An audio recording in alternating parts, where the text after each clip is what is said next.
Businesses ने already एक analysis कर लिया है। सो एंटी प्रॉफिटेरिंग का उद्देश्य क्या है? एंटी प्रॉफिटेरिंग का उद्देश्य ये है कि आने वाले टाइम में बिकॉज कंप्लायंसेस बढ़ेंगे, गवर्नमेंट चाहती है कि रिडक्शन ऑफ टैक्सेस का बेनिफिट अल्टीमेट कंज्यूमर को जाए।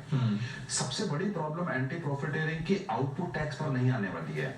जो इम्पैक्ट पूरा आएगा वो इनपुट्स की कॉस्ट से ज्यादा आएगा, क्योंकि गवर्नमेंट एंटी प्रॉफिटेरिंग प्रोविजन में क्या बोल रही है? वो ये बोल रही है कि जो आपका आउटपुट पे टैक्स रेट कम हो रहा है उतना तो आप बेनिफिट पास करिए, मगर एट द सेम टाइम जो आपका इनपुट्स का क्रेडिट पूल में चेन टैक्स क्रेडिट बढ़ रहा है, आप उसको भी एडजस्टमेंट के बाद देखिए कि आपने नेट इफेक्टिव टैक्सेस कितने दिए। तो आप ये कहें कि किसी चेन में अगर 2 3 4 सप्लायर्स हैं और फिर फाइनली रिटेलर के हाथ में आ रहा है, तो रिटेलर को तो बड़ा मार्जिन मिल रहा है। बड़ा मार्जिन। सो अभी क्या हो रहा है कि बहुत सारे टैक्सेस ऐसे हैं जो टैक्स कैस्केडिंग जिनसे होती है, मगर वो अब सारे क्रेडिट पूल में आएंगे।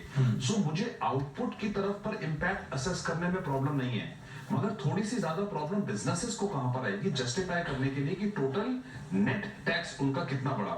मगर एट द सेम टाइम अगर कोई चीज इफेक्टिव टैक्स रेट आज की डेट में लेट से 15% है और उसका टैक्स रेट थोड़ा सा कम होता है, तो एटलीस्ट 2-3% का या जितना भी थोड़ा इफेक्टिव प्राइस में कम करेगा कोई बिजनेस, तो उनको आगे प्रॉब्लम नहीं होगी। तो ये अगर इसका कम नहीं करेगा तो प्रॉब्लम तो होगी। इसका कायदा क्या है, नियम क्या है? किसी भी व्यापारी को क्या ध्यान में रखना है कि उसकी मार्जिन उतनी रहे या उसका टैक्स का नेट पेमेंट उतना ही रहे? क्या देखेगी सरकार?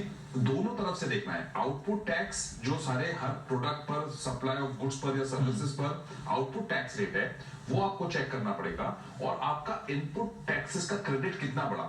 सो अगर किसी प्रोडक्ट पर आज की डेट पर टैक्स रेट है लेट्स से 15% और वो टैक्स रेट 15% से 12% हो जाता है, तो डेफिनेटली 3% का तो रिडक्शन कॉस्ट में करना ही है, प्राइस में टू द कस्टमर। बट अगर effective tax rate on the procurement side, जो कि टैक्स कैस्केडिंग था, जो कि कॉमन चेन में नहीं आता था, अब वो कॉमन चेन में अगर आता है तो उसका बेनिफिट भी कंज्यूमर को जाना चाहिए, ये प्रोविजंस कहते हैं। ओके, तो आपने जितना क्रेडिट क्लेम किया, हाँ जी,